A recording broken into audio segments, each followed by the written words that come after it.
I think we need to be a lot more curious and less corrective or critical. So for me, whether it's in leadership or as a parent of a kid playing sport, is how can you be curious for longer? So for me, that's around how can we, ask questions. How did you enjoy it? What did you think of today's game? Like, instead of automatically going into correction or coaching or critical mode. So, funny story before I introduce this week's guest. A few weeks back, I interviewed Brett White from the Gold Coast Titans. Through the email process, I managed to send one of the emails to a different Brett White in my address book, and today I'm interviewing him. It was obviously meant to be. Brett and I are very much on the same page when it comes to leadership, when it comes to getting the best out of your teams, whether that's in a corporate or business environment or in a sporting environment. I love the conversations we had, and you're going to get a heap out of this if you're a sports parent, if you're a leader in any area of life, and how you can use values and alignment to make sure that not only are your teams thriving, but you're feeling full satisfaction and contentment with your part in that as well. I'm Ian Hawkins, and this is Sport is Life.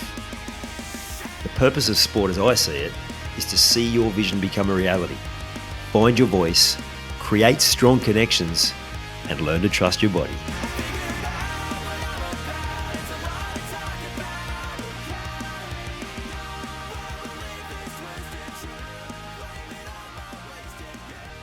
G'day, Brett. How are you, mate? I am very well, thanks. How are you going? Going great. Well, mostly I was just telling you of my adventures of the last hour.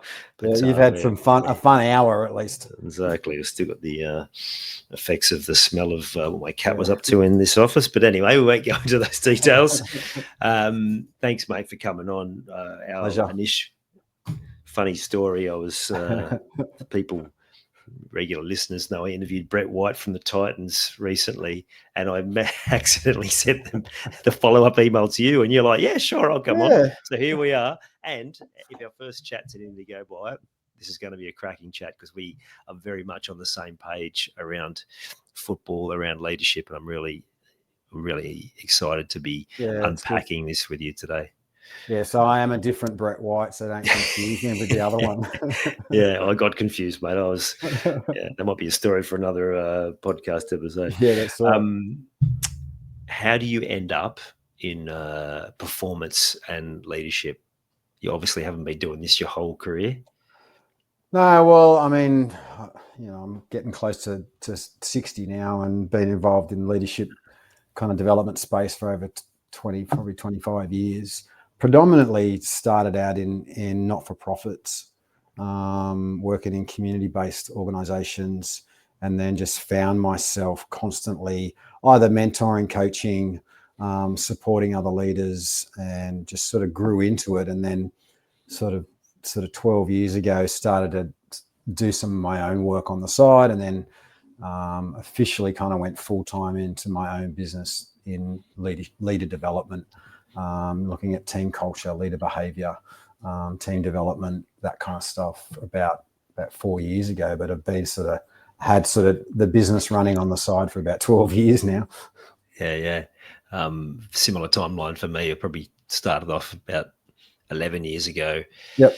Not probably. I started off 11 years ago and then went full-time in 2017. Okay. I know for me, there was a pivotal moment which kind of got me on the path of personal development and leadership and so on. Was there a sort of a moment in your life that stopped you in your tracks and took you down a different path and maybe where you were heading?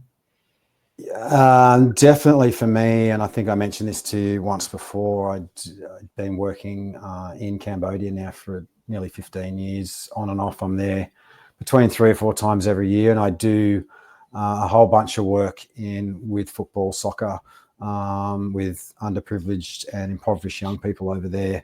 And then from doing that, then got connected with a whole bunch of other organizations and just found, particularly in Cambodia, there was just this real gap, but also a real hunger to be developed, to learn, to grow as leaders in particular. And I just realized that I actually had something to bring and something to offer, and went, maybe I should do more of this. And that, yeah. But I would say my Cambodia experience has probably been one of my most transformational as a person, and also kind of as a leader, the way I see the world, my perspective on, the world as it is, and not just in football and leadership, but just life in general. So it's been a great, I only just got back actually from another trip there a couple of weeks ago. So yeah, it's great. Awesome. It's been life-changing for me. Yeah, and I think whenever you go into a third world country, it sort of stops you in your tracks. I remember the impact I had for my kids when we went about 10 years ago, and they're suddenly realizing, oh, what, people don't have like all the things that we have. Yeah. And yet often so much happier though, right?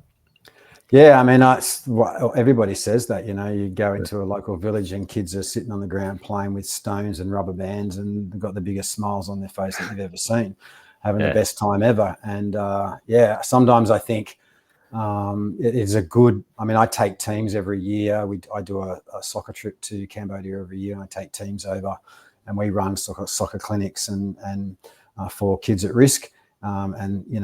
I think the benefit of that trip is actually more for the people that come with me than it actually is for the kids that we work with in Cambodia, because it's life-changing.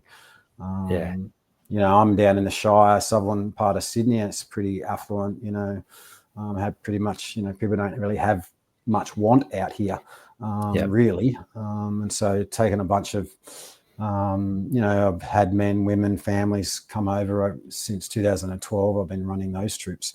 And just the impact on the people I take over is, I think, definitely more than the impact on the kids that we serve while we're there, even though they love it. The kids love it. They have a ball. But the long-term impact, I think is definitely on the people that I take over. Can you think of a specific example, like maybe a young person that had a profound impact from the trip? Yeah, well, I mean, apart from my own kids, my son and a daughter, and both of them have been on the soccer trip with me probably at least three times each. And that led my daughter from, when she was 17, 18, she went and lived in Cambodia for 3 months and served in a community there for 3 months. But, it's cool. It's a lot. We've had families come over, and it's changed the way they do life back here. We've had people come back on the trip 3 or 4 times because they just want to give back more. And there's really not one person I can think of that's been on a trip that it hasn't had some kind of impact. There's, people that are now invested into a family. They've met, a kid on the street and connected him into the program and given him a soccer ball and seen the smile on his face, and then found out where he was from and what his needs were. And, then able to help get him into hospital because he was blind and had surgery, and now he can see. Like there's, this domino ripple effect. It's pretty special. So good. As someone who teaches people about leadership and being more of themselves, what is the number one thing you have learned about leadership going into those sort of communities? I think the biggest thing for me is that, a lot of my early leadership growth and development was all focused on, what are the skills I need to learn to become a more effective leader. And look, there's definitely leadership skill. And I believe this in the coaching space as well, in the sports coaching space as well, that, it's not just what we do as leaders, it's the way we do it and who we are when we do it. And so for me, realizing that, in a context like Cambodia, and I mean, it's, I'm 1 minute I'm working with an NGO in Cambodia, and then the next minute I'm here working for, one of the big 4 banks of Australia. And like the contrast of the culture is so different. But what I realized is the leadership stuff is the same. And really challenging me, and then challenging the people that I work with, that, I'm very big, as you may know, on the behavior of a leader, is super important. And actually, in my opinion, you build great relationships, then you will build great results. And so helping leaders make that shift from being result driven. Not that results are bad. Whether you're a leader or a sports coach, you want results, but not at the not at the loss of relationship. I think if we focus on, whether I'm working with executive leaders, at a bank, or lawyers or sports coaches, I would say the same thing. You focus on quality relationships that build results, then you will get better results. So I think that's, for me, has just been a real shift in what I have focused on probably in the last 10 or 12 years. And I would say a lot of my experience in Cambodia has helped make that kind of transition. And that's impacted me personally, but it's then also impacted the work that I do in the leadership space.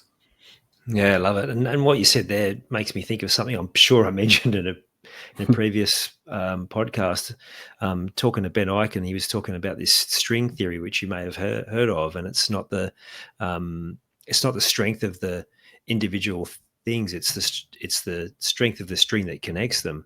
Is the key part, and it's whether that's a physical thing or a team. It really is about those relationships. And it's probably a good time to mention your book, which will make sure we leave in the notes the link for people if they want to check it out. What I enjoyed about it is that you said it's nice and short. Yes. So that had me straight away. Although I did say to you need to get an audio.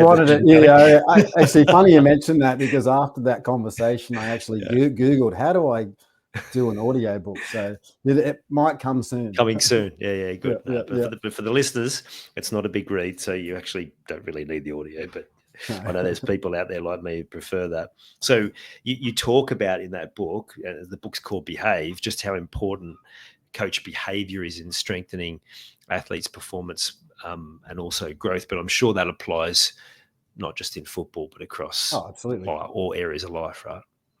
Yeah, and this is the thing for me is, what I've become aware of, just I guess through experience, 20 plus years of working with leaders, is being able to identify like the key factors that I see are connected to exceptional leaders. And so leaders, in my opinion, that are really influencing people, building vision, taking teams, changing culture, getting results and outcomes. And what I realized was it wasn't really about whether they were good communicator or good time management or, some of the kind of tasky oriented things. It was actually about the way they interacted with people. And so what I did, I sort of identified a bunch of kind of behaviors that I was aware of, and then developed a lot of training and resources around sort of these core key leader behaviors. And then more recently, I adapted that kind of research and learning into the sporting world, because I feel like coaches are leaders, and they do have, particularly in the youth sports space, they have massive influence and impact on young people, like more than probably anyone else apart from the parent, and some of the behavior, and you would know, that is out there it is scary, and they say the number one reason that young people leave team sport is because they're not enjoying it anymore. And a big connection to that is the relationship with the coach. And it's the same statistics in leadership. So, the latest Gallup survey would say that in Australia, for example, our employee engagement level is around 20%.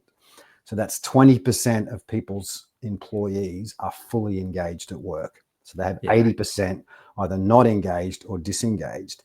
And the number one contributing factor to that is the relationship an employee has with their boss. Number one contributing factor. So you go, oh my gosh, right? If leaders could get that and go, oh, okay, how I treat people, am I curious? Am I a listener? Am I open to feedback? Am I building trust? I mean, these are the things in the book, but they're paralleled for me to both leaders and sports coaches, because I sort of see them. They sit in a position of authority, of power, of influence, and they need to use that. If we want to see, young people enjoying their sport, then we need to learn how to behave properly, I believe. Absolutely, yeah. And I think that we were talking about that when we chatted the other week, and Yeah. we our mutual friend John O'Sullivan, who I had on the Yes. previous pod, I'll have to get him on this one as well. Yes. But yeah, I've quoted his stats. Actually, that was where we met at his events Yes, we going did. back Yeah. a few years ago. Yeah. That was pre-COVID. I think that was even. Yeah. Well worth a look for those listening too. Yes. I was having this conversation in a school yesterday, and we were talking about that. And the common theme for leaders, particularly in corporate, but the same in schools, is often people get the leadership jobs because of time in the game, Yeah. not necessarily because of a skill set. And sometimes it takes them away from what they are really good at, Sure. and puts them out of their depth. And the word that you talked about there. Well, I'm not sure if you used the word directly, but it definitely, that's what I was sort of hearing from you, is control and power. So to me, people trying to get control externally drives a lot of mental health problems, relationship challenges. I'd love to hear your thoughts on how that shows up and what a great leader does in terms of self-control rather than having that external control. Yeah, I mean, it's interesting because whether we're talking the leadership space or the sports coaching space, what we find is that leaders, as you said, often leaders, whether it's, the local under 12 soccer team, it's a dad who no one else was going to put their hand up and he ends up going, oh yeah, I'll do it, and becomes the coach of the local under 12s. Or in a corporate space, it's like you say, they've been they're really technically good at their job. And because they're technically good at their job, we go, oh, they'd be a great team leader. And all of a sudden we throw these people into positions of leadership when they don't really have the training or the understanding, I guess, of what leadership is. And so therefore what they bring into that space is all their own junk and history and, how they were treated as a 5-year-old, playing under sixes, or the first experience with their coach, or the fact that, they thought they should have made it as a, elite athlete and never did. And, so they bring all of that stuff into their leadership experience, which often leads to things like control, which is unhealthy and can become a very kind of almost toxic behavior. And so instead of, they see things like vulnerability or, the elements of building trust or being open to receive critical feedback, or even things like empathy. I mean, I talk a lot about empathy being so important for coaches and leaders, but they're the kind of things they push to the side because that's not what they feel is needed to be successful. And so, the first 3 pages, I think, of my book talk about how important it is to develop awareness as a coach around our behavior. And it's the same in leadership. And so I would say 80% of the work I do with leaders now is helping to build self-awareness around their behavior, their mindset, their attitudes, the way they think, what they bring to the table, and all the junk, as I mentioned before, and how to not allow that to dictate how they then treat people and lead others. So that for me, the key really is the self-awareness piece. And that can be quite confronting to a leader, particularly in the corporate world, because that's vulnerable. It can be confronting. It can be a little bit overwhelming. They're kind of like, there's definitely pushback at times, not all the time. And I've seen some amazing results with some of the leaders that I've worked with over the last sort of 10 years that just really press in because they, and then I get emails from them going, not only are we, getting the best results we've ever had before, but my marriage is better. And I think my kids like me a bit more as well. It's like, this is like, it does impact every part of our world. So the awareness piece for me is absolutely critical, and wrestling, being prepared to do the work to wrestle with who you are, how you behave, where that comes from, and what you need to work on to be better. Oh, I love that, to wrestle. We're not going to get it right. Sometimes we have to fight ourselves. Absolutely. I'm still Do you wrestling, think? mate. Oh, of course, same. I talk about that Yeah, on the shorter podcasts all the yeah, time. It's like this is not coming from a place of perfection. This is coming no, from a place of still battling with it every yeah, day, but still trying to absolutely. find ways to do it better. You mentioned that some of the leaders are resistant. Do you think there's an element of they have excelled? That's what's got them to that role, and then you come in and tell them there's an area that they're maybe not doing so well. Do you think there's a reluctance for them almost to admit that that's the case? Yeah, absolutely. And I go, obviously depends on the type of person that they are. Yeah, But yeah, there's definitely I don't need to do the work.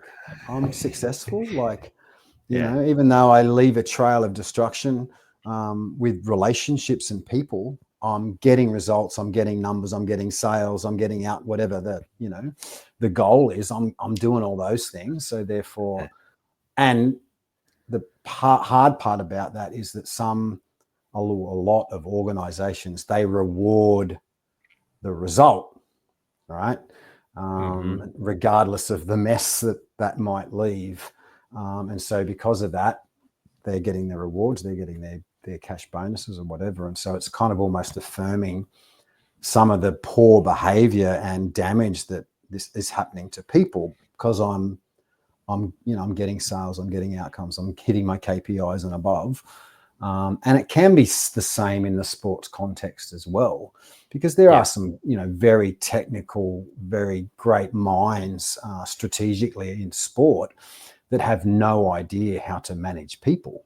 Now, some of the great coaches at like elite level, they're aware of that. And so they step back a bit from the people management and focus on what they're good at, and they have other people manage that. That's quite clever and brave, and I think that's important. But then, I've seen heard some horrific stories of what goes on in change rooms and locker rooms before and after games. still, Still, yeah, mate, yeah, yeah, and the impact and damage that can have yeah, on particularly on young athletes is huge. And same with young leaders in the working world or the academic world. It doesn't really matter where you go, right? Um, learning how to treat people in a way that will get the best out of them. For me, well, who would not want to do that? But yeah, there yeah, is a resistance. Because I think partly because of it does require work and the wrestle and the awareness, and that can be confronting, it can be uncomfortable, and some people just don't want to do that work. yeah. And I think sometimes it's because they're not ready for that level of self-awareness because No. it's yeah, like you said, it's quite confronting. I wonder if there's a correlation between the businesses that are like a statistical correlation between the businesses that are rewarding the numbers and not the people, and a 20% engagement Oh, rate absolutely. across the working Yeah, world. absolutely. Um, yeah, and then we'll just do some engagement stuff to get them on board. But if the working behaviours and the top down approach to how you're rewarding and promoting is just not going to work, right? Well, because it's even what they're noticing, right? One of the things that they talk about, the whole growth mindset idea. It's not my idea, but the fixed and growth mindset. One of the things that Dr. Carol Dweck, who's sort of the author of the mindset stuff, says, that the effort piece is really important in developing a growth mindset. I see this in sport. So coaching, quite elite athletes around mindset and resilience and mental toughness. This effort piece is really, really important. But what I find in the working world, but also in youth sports, is that we tend to reward results and not effort. So, you have, say, two people, one of them puts in all this effort, studies for an exam, does all the extra hard work for weeks and weeks and sits for the exam and gets a C. And then someone else who's wired differently, doesn't do any study, sits the exam and gets an A. The kid that gets the A is the one that gets rewarded, not the kid that worked their ring off to get a C. And so I Yeah, think that's the same in the workspace and even in the youth sports space is how do we look, yes, we want results, and, we want to, appreciate and acknowledge the results along the way. But we also need to learn can we notice and focus on the effort that people are putting in as well. Like, because, we all know, if you talk to anyone who's been successful in sport or leadership, they've put a huge amount of effort in and lost and sacrificed and made mistakes and failed. And, they just didn't wake up one day and be a superstar. So I think there has to be a shift in our education systems, but in our sporting systems and in the kind of leadership corporate space to go, how do we recognize and acknowledge the effort that people put in that may not be getting the results at the moment? How do we acknowledge, reward, and focus on that? Because I think that builds something different. Absolutely. Have you seen the study?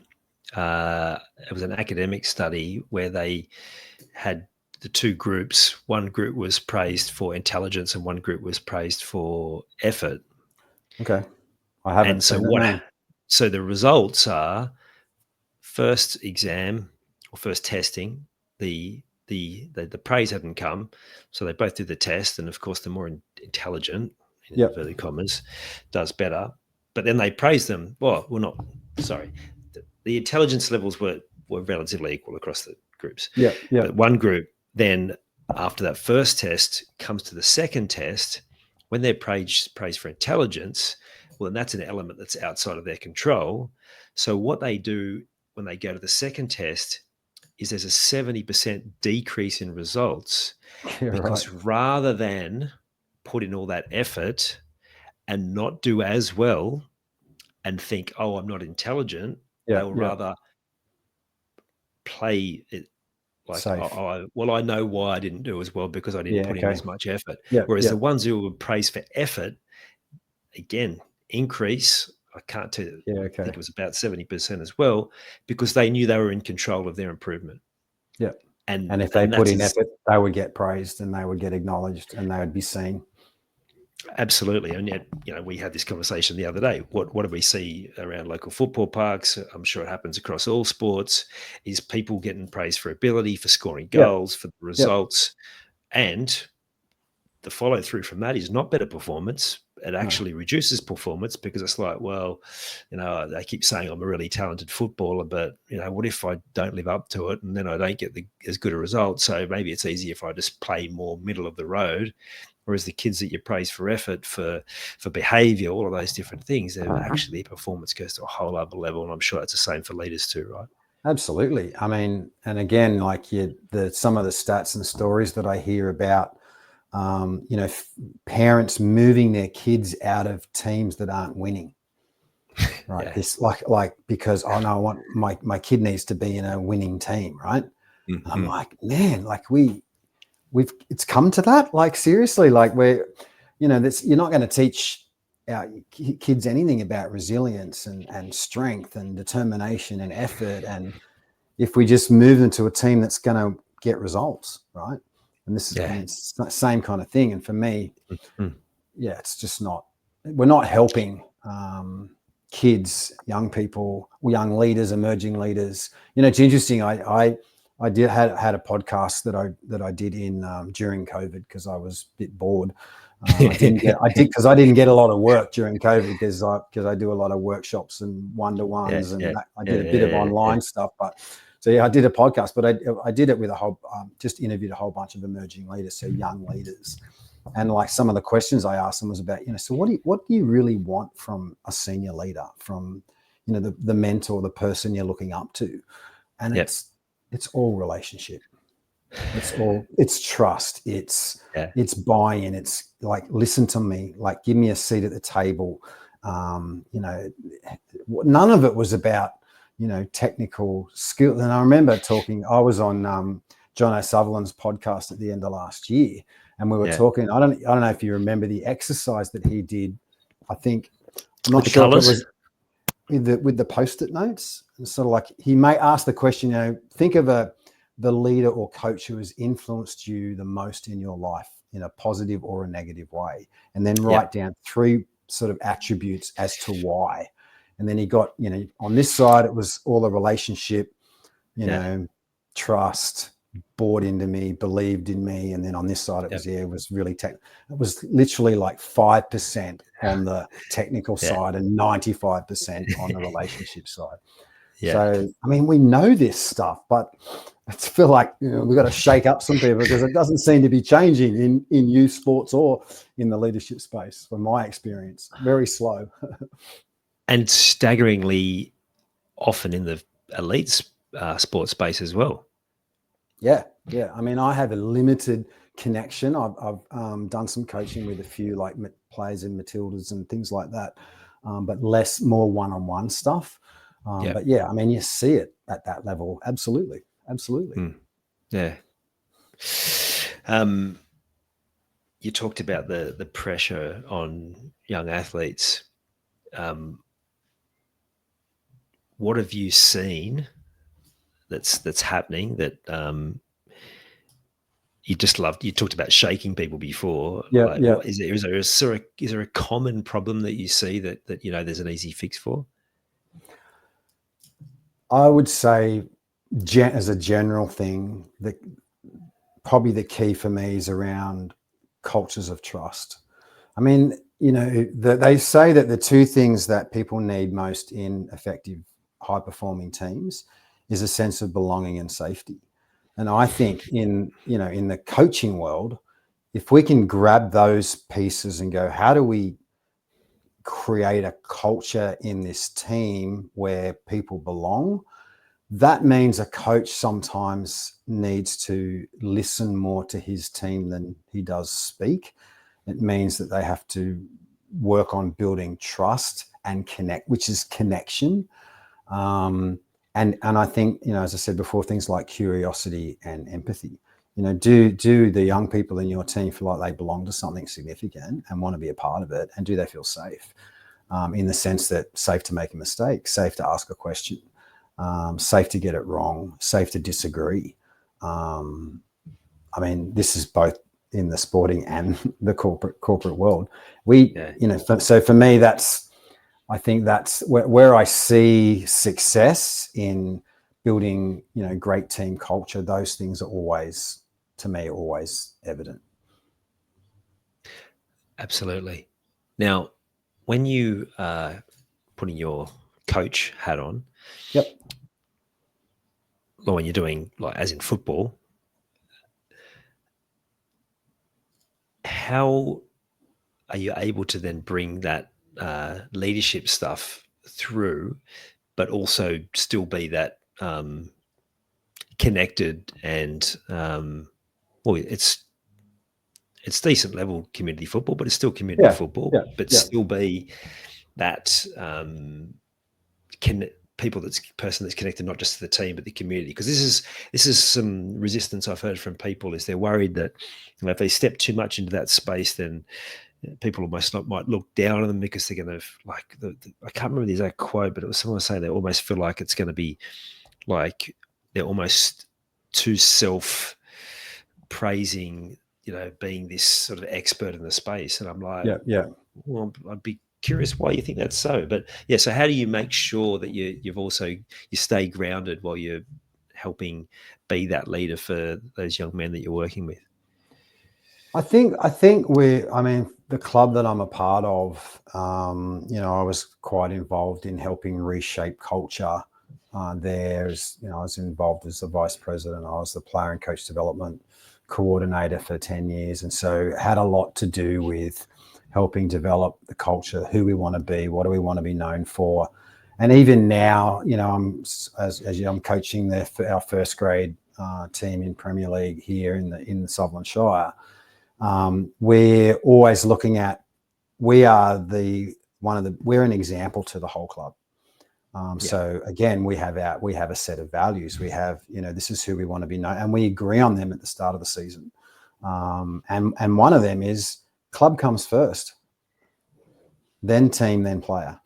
And so that's the culture when the under 16 trials are on and I get a message going, can any of the Premier League boys available to come down and sort of help with the trials of the under 16s, and I send a message out and 3 or 4 guys put their hand up and they go down. And so I think just seeing ourselves not as this, you know, the untouchables out here somewhere, but actually seeing ourselves as part of a community and a culture and a family, if you like, to you know, to a degree that we want to give back to as much as we can. And then for me, that just, it goes both ways, because we get great support from the club, you know, I guess as the premier team in the club that, you know, and so, you know, it's for me, it's that serving kind of giving back attitude the whole time for me is critically important. Love it. You mentioned values. Just did it's often the first step for me when I'm working. Not often, it is the first step for me when I'm working with a team, is to get the values and purpose in place. I was working with a group of coaches who are going to be coaching teams with that same mindset, and it was, okay, well, how do we get this in place so that you guys know your values when you go out there and you deliver what you guys are wanting from the full football program? How important is that in a corporate environment? And I imagine, from what I've experienced in corporate, there's massive gaps in actually, one, there being values in place, and two, if they are in place, them actually being lived. Yeah, I mean, I was working with a client yesterday, and not in the not-for-profit space, but a very big not-for-profit space. And the whole conversation started with me by putting the values that I just got off the website, you know, the pretty values that are there. And here they are, you know, courage and empathy. And, you know, oh, okay, let's talk about how these are lived out in the context of your team. And you're right, like, unfortunately, a lot of companies have great mission statements and great values, and they look good on a wall on a website, and that's pretty much the impact that they have. And so a lot of the work, again, I, like you, I often start at that place. Okay, so you're saying as an organization that you value integrity. I mean, you know, there's a lot of, when you look at values across the corporate world, there's a lot of words that get used a lot by everybody, you know, integrity, accountability, creativity, courage, you know, collaboration, you know, so having that conversation going, well, you say that these are your values, tell me how. And so for me, it's actually then unpacking that and going, what are, and this is one of the questions I would ask, it would be, what are the daily behaviors that you can live out every day that would demonstrate integrity, or that would demonstrate curiosity or collaboration or whatever the value is, and actually helping leaders and teams get some practical behaviors and practices that they can step into and do every day. Because, you know, I'm really big on the idea of, it's not what we do occasionally that creates change, it's what we do deliberately and consistently. And so what are the consistent daily behaviors that you can learn, adapt, and grow in that are actually going to see that value lived out? So it moves from a nice word on a screen to, as you said, a lived out practice or value that means more than a website. Absolutely. But it's a massive shift. And I mean, you've obviously experienced the same thing. As you know, I see these values on a wall, and I go, how is that lived and breathed in the organization? Now, there are some exceptions that do it well, but generally, it's pretty much not some nice words that mean nothing. Yeah, spot on. And if you're thinking, the listeners, or the viewers, the family or their family organization, the other massive benefit when you've got those values in place and you know how to live them out because you've created statements around them, is it then takes out so much of the emotion around the conversations. It's like, we all agreed to these values and these demonstrations of actually living those values. That's not what's happening here. And that way you're not having to have those emotional reactions, right? So it increases accountability, but it also gets rid of what I would call kind of vague or invalid expectations. And so whether that's in a sporting team or a leadership team, we all have expectations of each other, of our boss, of, everything. But most of the time, those expectations are invalid, and therefore they just create frustration and disappointment, right? So they have all these unmet expectations because no one really talks about it. So one of the big things that I often do, particularly connected to behaviors and values, is going, well, we need to, I always say, like, there's three things that need to happen for an expectation to be valid. It's got to be communicated, it's got to be clarified, and it's got to be agreed upon. And so when you go through that simple process and you get that agreement, it's just like you said before, all of a sudden, we now have a standard, we now have a line, and that we can all be accountable to that because we agreed on it in the first place. So, I think often there's these expectations, they might be communicated, they might be in a document, but they haven't really been clarified and agreed upon. And so therefore it just creates turmoil and chaos and confusion instead of alignment, which is what we're looking for in a football team or in a office. If we get alignment is when we get momentum to really do what we want to do and make it work. Oh, love that. And that's not the first time a guest has mentioned that, the A word, alignment. So important. And what I love there is it made me think about, whenever I'm doing this with families or teams, is you make a bit of a joke about it and you say, for you kids or for you team members, you've got to make sure you call out the parents, or you've got to make sure you call out the coaches if they're not doing this too. And you get the coaches or the parents' permission to say, yeah, you need to, because I think it's so important I know it's so important to empower the whole team.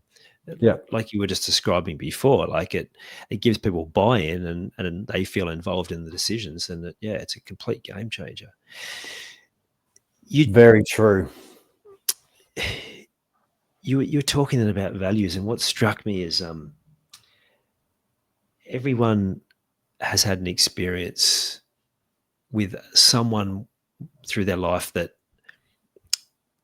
touched their life some way. You described it when you're talking about football coaches and those post-it notes, but it's the same for leaders in whatever it is, whether it's a teacher in other areas of their life. The answers are all values pieces, aren't they? Like they're all. That's right. Yeah, that's right. It's all about getting the values and the behavior right. I mean, I steal that exercise that John O'Sullivan did, and I do it in a corporate leadership space. Exactly the same question.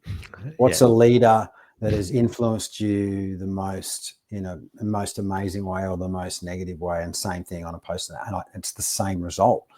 It'll be 85 to 90% is values, relationship, personal support, belief, and it'll be 5 or 10%, skill, knowledge, and expertise. And it's the same in a corporate leadership space, in a not-for-profit and a sporting environment. Exactly the same result. Yeah, absolutely. I usually ask these questions pretty early on the podcast, but we got straight into the leadership stuff, and one thing leads to another. But you're obviously a lifetime sports person. You've been involved in some capacity. Did you have a sporting dream when you were a youngster? I did. I wanted to be like, the next Socceroo, like a lot of young people. And then when that didn't work, I wanted to live that out in my son's life and see him become the next Socceroo. I mean, he's a very good footballer and played reps and stuff, but decided not to pull back when he was 18 and focus on, other things, which is fine. So, I mean, I think, as a young person, I wanted to be, because I was quite involved in music as well. So I either wanted to be like a sports star or a rock star, one of the two. And I didn't land either. I can relate to that. The lead guitarist or something. Fantastic. So I actually wrote a book about it. So this latest book, Behaviour, is not the first book I've written. I published a book just actually came out just as COVID hit. Called the lacuna effect, which is basically, lacuna is like a gap or a space. And so it's about navigating that space between my hopes and dreams and my current reality. and say, I had hopes and dreams of being a rock star. My current reality is not that. How do I navigate that gap, that space, that disappointment, that letdown, that, whether it's in sport or leadership or music or family, and so, yeah, it was because because we all have it, right? We all have a dream. Yeah. And not all of us get that dream, whether it's a financial one or a relationship one, or, and we often find ourselves in a completely different reality than we pictured 10 or 20 years ago. And it's often can become quite a dark space for people to navigate. Oh, absolutely. I think about the people moving from their professional sporting career into the rest of their life. There's definitely that they've either haven't thought about it, or their dreams meant moving on to these other things, and then that doesn't eventuate. I want to hear more about this because I'm fascinated by that. It's funny when I think about those dreams, and I don't remember even shooting for those sorts of things. I think I probably liked the idea of it, but it was never anything where I thought, I really want to do that. I was just kind of drifting along, just, playing because I liked it and so on. But I am fascinated because I did hit that point much later in life where I'm like, this is not where I saw my life. Like, where are we heading? So tell me a little bit about how you talked about self-awareness. One, how can people identify that maybe they're still experiencing that? And that's maybe what's the top 2 or 3 tips for them to be able to navigate that space? Yeah, look, I think it's a challenge because we'll all hit that point at some stage, whether it's, a relationship, I saw myself being married forever and here I am divorced, whether, it's kids, whether it's success in business, I saw myself as a successful, quadzillionaire business owner and, here I am still working for someone else. Like there's so many ways, and what most people will do is stop dreaming. Right. So they'll just settle for something less and plod and never, I don't think, ever really feel content with that. I think we also have to be realistic because, realistically, I was never that great a soccer player to, do you know what I mean? Like, I was okay, but I was never going to be, the next, Timmy Cahill or Ronaldo. And so, sometimes we have to be brutally honest with ourselves as well and make sure we are setting dreams and goals that, like for me, for example, to release a book was a dream, but it's something I could do, something I could work on and make happen. And so, but there's been a bunch of other, dreams that I've had that have been unfulfilled. And so again, it comes for me to this awareness piece. And interestingly, it tends to be when people are getting a bit older, particularly from the kind of 38 to 45, 50-year-old, is when we actually begin to start having this awareness around, actually, my life isn't what I thought it would be or wanted it to be. Up until that point, we tend to be working very hard on building our kingdoms and, whatever it is that we're trying to achieve, work hard. And obviously for some people, they do get to where they want to be and then they move on and do something else. But I think the awareness piece, we have to, I believe, as humans, become so much more aware of our own fears, our own limits, the beliefs that we have internally that restrict us and limit us in life. I do quite a bit of work with leaders around what we call limiting beliefs. And whether you're a successful CEO or whether you're, working as an apprentice, we all have beliefs that limit us in life, whether it's, I believe I'm not good enough, or I believe I'll never make it, or I believe I'm not good with money, or I'm too shy, or I'm too short, or I'm too old, or I'm too young, or I'm not, my experience in Cambodia, same everywhere I go, it's the same thing. So I just, we've got to press into that awareness piece, because ultimately that helps us become more content and like who we are. I mean, I don't meet lots of people that like who they are, right? And to be honest, you can't change who you are. So you may as well like who you are. Seriously, at least work on yourself so you can like yourself a bit more. So yeah, I think it's a journey, but again, it requires a few things. It requires someone to want to change or to want to to create that, I suppose, space to wrestle with, who they are and some of those things.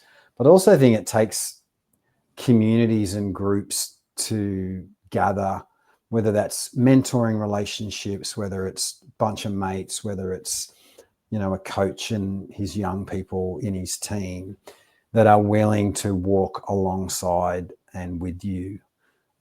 Big advocate for mentoring and that, think it's absolutely critical.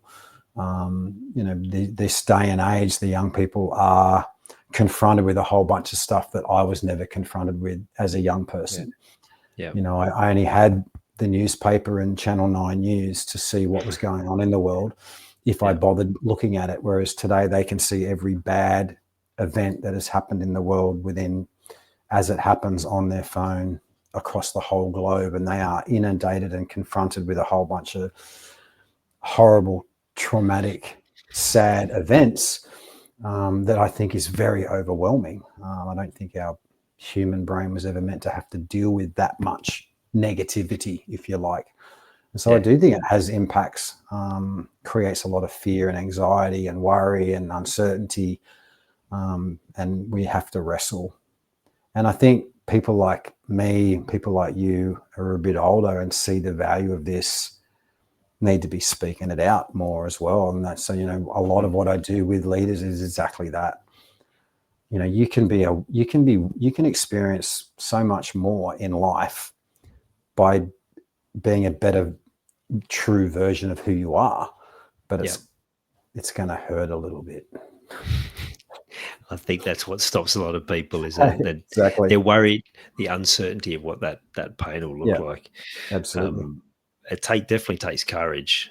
And you talked about leadership. It requires courage.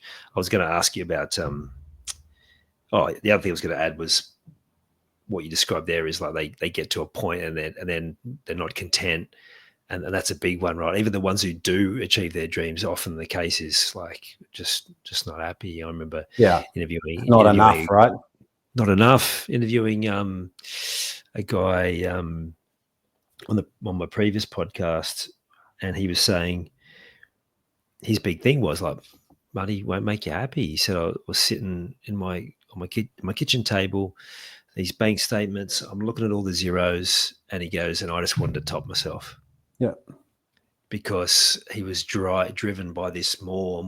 But what he turned out was what he was actually missing was purpose in his life. Yeah. And so true. Yeah, I want to come back to purpose, but I want to ask you about the sports parents thing, because again, just having this conversation at lunchtime today, I reckon when we were playing sport, there was maybe one or two parents who were pretty vocal, but generally we just played. And maybe there's part of us that did have those dreams, and we thought, oh, imagine if I had someone there pushing me along more. And I feel like there's a generation of us that have just gone, well, I'm going to do all those things for my young athlete that I didn't get. And like I had probably two big things that sort of stopped me in my tracks as being one of those parents.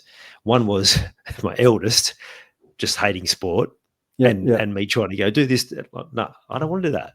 Yeah. Oh, and here I am playing with dolls and Barbies and wearing fairy rings and like, Dad, I don't want to play that. So that's a bit of karma. And then the other one was my youngest, like, demonstrating bad sportsmanship at the age of 5, and me thinking, what did I do as a parent that they don't want to shake hands? That's what led me to John O'Sullivan, right? Learning that the reason is not because they're not a good sport. It's because they're playing for their parents' love, and when they when they lose, they feel like they haven't got love, so they're so angry that they don't want to shake hands. And I'm like, oh, so actually all of that, like, you can be enthusiastic and all those things, but the push just doesn't work. So I'd love to hear your thoughts on that. And as a sports parent who has had a elite athlete for a child, like, what's the advice you can give to parents? I'm tipping it's going to be much the same as what you've talked about already, because you need to be a leader as a parent. But what's the best advice you can give them to help them, one, be happier, because ultimately that's what we want for our children, but also give themselves the best chance of still being successful if that's what they want to do? I would say a couple of things. One, I would say let your kids know how much you enjoy watching them play football or what sport. Like, you know, just communicate. I love seeing you just play, engage with your mates, have fun. Don't talk about performance and results and outcomes. Just say how much you love being there, seeing them play and enjoying themselves in the game or in the sport. So for me, that would be really big. The other thing I would say is I think we need to be a lot more curious and less corrective or critical. So for me, whether it's in leadership or as a parent of a kid playing sport, is how can you be curious for longer? So for me, that's around how can we, ask questions. How did you enjoy it? What did you think of today's game? Like, instead of automatically going into correction or coaching or critical mode. And, John O'Sullivan talks about the drive home from the game. So I encourage both, whether it's a parent or a leader or a coach, we need to learn to be more curious than we are sort of critical or coachy or, corrective, if you like. Because that's my natural instinct is I can give you some advice that's going to help you be better. All right. And that's BS, if I'm on it. Like, that's my brain, right? So whether that's in a leadership space or a sporting space, I know how to fix your problem. I've got the answer. I've had to turn that switch off in my brain and go, Brett, you just stay curious. Stop trying to give advice or correct or coach. Just be curious, particularly as a parent. And I'm thinking there's like the leader who's gone into that role because of their expertise, not because of their leadership. That's what they want to do. They want to pass on their knowledge, and they want to fix, and they want to control, and because that's what they know. And yet the best ones are the curious. They ask questions and let the person solve it themselves. Not without. There's still got to be boundaries, and there's still got to be that's right. standards. And it doesn't mean you can't give advice either. But I would love to give advice when my son asked for it, not when he didn't. Yes, and how you set up a scenario when they actually ask for advice is by being a great listener and being curious, not by... Absolutely. I used to forever listen to my children go like, but think about their perspective. And that's not what they want to hear. They don't want to hear that shit. They just want you to listen and validate. And now I get so much more out of them because you're creating a safe place. What I thought when you were talking about, not given the solution, probably the most challenging for people is in their marriages or with their partners, because we're forever trying to correct. I know what's wrong with you. And I think those situations are the most emotional, and that's why they can be the most challenging. But it's still the same solution, right? It's being curious. Yeah, absolutely. And I'm still learning that. I've been married 38 years, so I don't know if I'll ever get it right. But we'll get our wives on to tell the truth. That's right. Yeah, exactly. Yeah, good talk, boys. I'll start to live it out.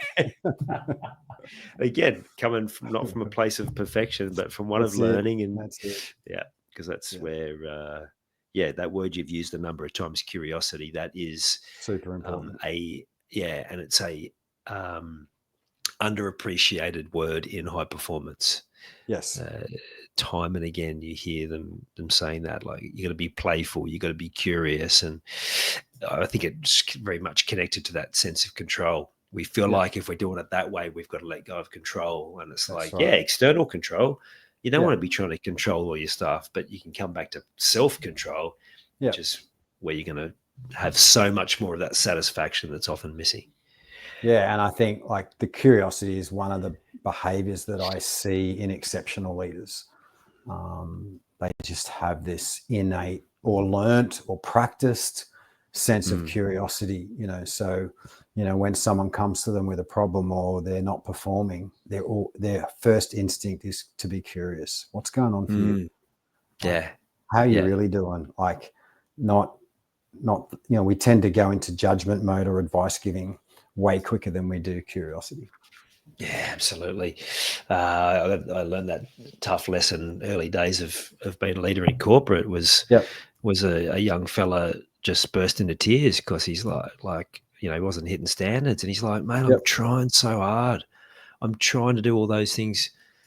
And I thought, okay, well, what am I doing wrong here? Like, he is trying. I can tell. Like, he's Yep. Yep. like being emotional. So I just went and sat with him and like went like, take me through your day and what you're doing. I'm like, well, no one's taught him some really Yeah. basic Yeah. things here.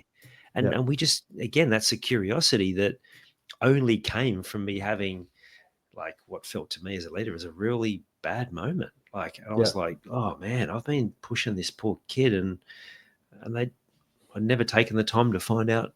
Yeah. Well, So it was yeah, probably a good moment because it probably created a bit of a shift in the way that you did things then from then on, absolutely. So that's a good Yeah. thing. And for him too, because Yeah, that's right. we put some things in place and he started improving rapidly. You talked it really early on about influencing people, which is rather than control, we can have a positive influence. Mm. I'd love to hear your thoughts on how we can have a bigger influence, but do it in a way that allows us to still be true to our values and still being a high caliber leader. Yeah, and I would say it just sort of flows out of everything that we've kind of talked about in the last 60 minutes is Yeah. it's, again, I say the people that I see with the most, so every behavior, every action, every decision the leader makes impacts people, and influences people either positively or negatively. So again, I would say work on your behavior as a leader, because if your behavior is impacting, influencing people in a positive way, then you're going to get more out of them. They're going to be more loyal. The engagement level is going to go up there. The morale in the team is going to go up. Their mental health is going to be better. The wellness of your team is going to, you're going to have a higher retention. People aren't going to leave you. Like, they're just like, there's so many positive outcomes when I begin to see people on my team as people, not ways to get successful. It's like, I think it is John O'Sullivan that says, you coach a person first, then a player. And I think it's the same in leadership. You lead a person first before a process or an outcome or a profit. So yeah, for me, I think, the influence really is, for me, is about how can I actually elevate and lift other people up to be the best that they can be.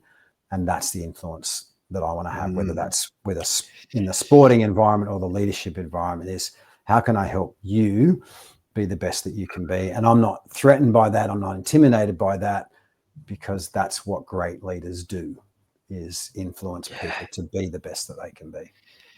Yeah, and I think I've been guilty of this in the past too. Is like, oh, like I need to continue to help them see where their gaps are, so I can show my expertise.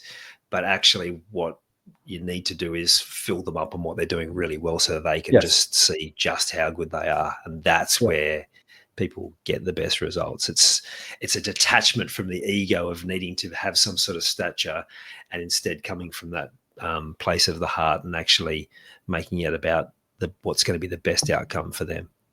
Yeah, absolutely. And so good. You were talking about how often leaders bring that junk from when they're 5 or 6. This is an area that I love because I love helping people break free from those things. But I'm sure you do it a different way to me. So I'd love to hear some of the techniques that you use to help people to let go of that junk from a younger age. Again, it comes probably back to the first piece is around the awareness, right? You can't change what you're not aware of. Yeah. And so I really sort of drive that home. I guess the second thing I would say is, I have all these little sayings that I've developed over the years. Reflective leaders are effective leaders, right? So leaders that actually spend time reflecting on their leadership behaviors and impact and influence become more effective leaders. So reflective becomes more effective. So developing practices where you're actually asking yourself questions around, what could have I done different or better this week when I look back? And so asking myself questions, what was my key learning this week? So I personally have, 3 questions that I ask myself every week. When I look at my week, is there something I could have done different or better in the way I dealt with that person or that conflict, or, so just, I think for me, that's key. So the awareness, being reflective, and then inviting other voices in to give critical feedback or comment, I think would be the other one. And then there's a bunch of tools that I use, I guess, helping people identify their strengths. I use the Clifton Strengths, which is an online assessment that you can do that identifies your top 5 strengths. And like all strengths, they have what we call overplays or attributes to those strengths that can have negative impacts on people if you're not aware of it. So helping people really own what they're naturally good at, how they're naturally wired, but also what is the overplays, the kind of negative behaviors that can be sort of connected to that as well. And then, as I said before, the belief stuff is really important to me. So do you have a limiting belief? Yes, you do, because everyone has them. Let's try and work out what it is. Like, if we can work out what it is, then we can start to create some change around that as well, which will help you in that journey. I love that. The Clifton Strength Finder, something I was introduced to, still at Fox, so it's probably going back 8-9 years ago. Yeah, okay. Rich Burton, I don't know if you know him. He's big in the leadership space as well. And I kind of had to find that out the hard way with one of them. Where the strength was also a real challenge, and that I think my second one was maximizer. Oh yeah, and then my wife's number 1 is maximizer. Yeah, right. And just realizing just how often I get a good result, but then my head goes to, but how could I have maximized it? How could that have been better? Yeah. And then realizing that was actually exhausting me. Oh yeah. Because it was like never reaching a point of satisfaction, and then just being able to go, no, that was maximum I could have achieved at that moment. Now, how do we then look at the next moments rather than continually looking at what is and what was and almost mulling over the what could have been instead of just moving forward? I mean, all of our strengths, have that raw side. It's kind of the language that I use. Is kind of like there's that raw behavior, that raw thinking that is kind of more focused kind of on me, whereas the goal really is to develop our strengths so they become mature and strong. And that's when we become more successful, but not just in business, just in life, relationships. I mean, I have belief as one of my strengths, and it's a very values-driven strength, which is great, and it makes perfect sense to a lot of the things that I do. But it also means I can be very, very closed, and I've had to learn how to be a lot more open, because if I believe something, like if I have this belief that this is what we have to do, it's very hard for you to sway me to do something different, because I have this belief and it's a conviction, and it's like, no, so I had to learn to and let go. It's okay for people to disagree and have a different idea. And, so that's been a massive journey for me, learning how to develop my strength so that it actually is healthy and works for me. And for those people around me, obviously, which is super important. Yeah, absolutely. And I think anyone who hasn't done any of those sorts of things, they're still stuck in the my strength, or it's not even a strength. This is my curse. I think like this, or I behave like this, and it keeps me stuck. And it's usually the case that thing that they think is the bad thing is actually their key to their future success. Yeah, absolutely. I use a tool around personal flow, and so I'm fascinated by that whole space around the zone and from a sports perspective, but just from an everyday behavior perspective is finding your flow. Like here I was, it turns out that my greatest strength is connecting with people, and I grew up as a shy kid. And I was scared to connect with people, except there was part of me that just so badly wanted that. Yeah. Okay. And then that's been part of the growth, is to realize, no, actually that's what you should be doing. And so I guess the lesson there for the people listening is that, just that self-awareness piece that Brett was talking about. Just dive into those things that perhaps you think aren't great, and then have a look at where that beliefs come from and where actually there is some serious strength trapped in there. Because you're right, because often what people perceive as a weakness is actually just their strength not working the right way. Yeah. Right. And it's interesting to track back to something that you asked earlier on about the resistance of leaders. It's interesting how many leaders I've worked with, say an executive leader, they get me to do the strength stuff with all their team, but they don't do it. Yeah, interesting. Because that might be a bit vulnerable if their whole team, because I then do like a team map and we talk about, how what this means. So, so the great leaders, the leaders that I believe are doing great things and building great teams, are more than happy to be in that team map so that their team can see what their strengths and what their overplays might be. But I see often there's some leaders that, no, just do it with my team. I'm good, thanks. Yes. Well, yeah, don't want to be exposed. That reminds me of an activity we did at a team bonding day where the facilitator got people to go and stand next to the person that represents this. And I knew what they were doing. They were just showing, one, the leaders where they were excelling, but maybe they didn't think, and two, where they weren't, but other people in their team were.